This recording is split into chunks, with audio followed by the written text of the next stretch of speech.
ఓం అన్న శబ్దానికి ఉన్న ప్రాముఖ్యత ఏమిటి? అనేకమైన శబ్దాలలో ఓం అనే శబ్దం కూడా ఒకటి.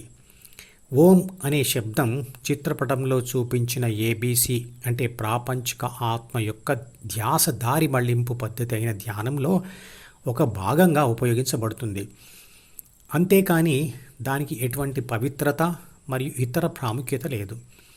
దాని స్థానంలో అతి చిన్నగా ఉండే ఏ ఇతర శబ్దమైనా, అంకెలైనా, పదమైనా ఉపయోగించవచ్చు.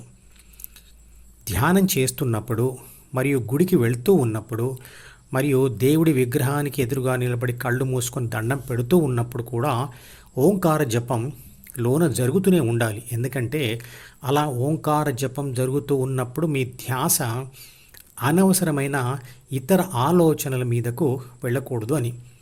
ఇది ఫోకస్ డైవర్షన్ పద్ధతియే. చిత్రపటంలో చూపించిన డిలోని కోరికల ద్వారా అనేక సుఖాలకు అలవాటు పడిన వ్యసనపరుడైన వ్యక్తి ఆ కోరికల నుండి అంటే డి నుండి తనను తాను విడిపించుకోవడానికి మరియు తాను పొందిన వరుస విజయాల వల్ల పెరిగిన అహంకారమును అంటే సిని వదిలివేయడానికి చేసే ప్రయత్నమే ధ్యానం. ఇది కూడా దారి మళ్లింపు పద్ధతియే. మనం ఏదైనా ఒక ముఖ్యమైన విషయం గురించి మాట్లాడుతున్నప్పుడు ధ్యాస సంపూర్ణంగా డిలోని ప్రాపంచిక సమాచారం మరియు కోరికల మీద ఉంటుంది. ఆ సమయంలో ప్రపంచము నుండి 5 జ్ఞానేంద్రియాల ద్వారా డిలోకి చేరుతున్న ఇతర సమాచారం కనబడుతున్నా వినబడుతున్నా పట్టించుకోం.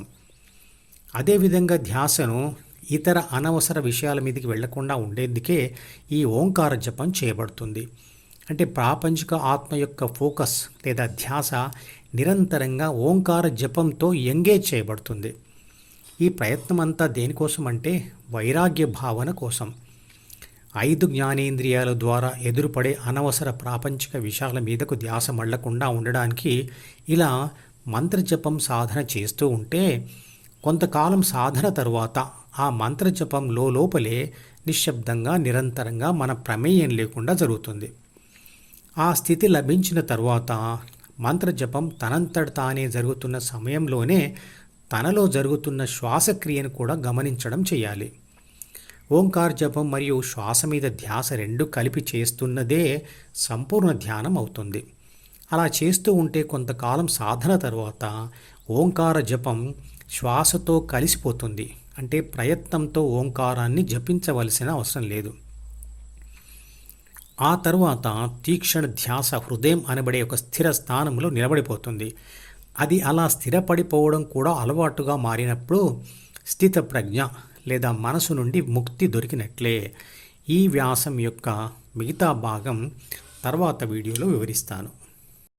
ఈ మధుపదం యూట్యూబ్ ఛానల్ వీడియోని సబ్స్క్రైబ్ చేసి గంట గుర్తును నొక్కి ఆల్ని సెలెక్ట్ చేసి ప్రతిరోజు యూట్యూబ్ ఓపెన్ చేసి అడుగున ఉన్న సబ్స్క్రిప్షన్ బటన్ నొక్కితే అన్ని లేటెస్ట్ వీడియోలు చూడవచ్చు.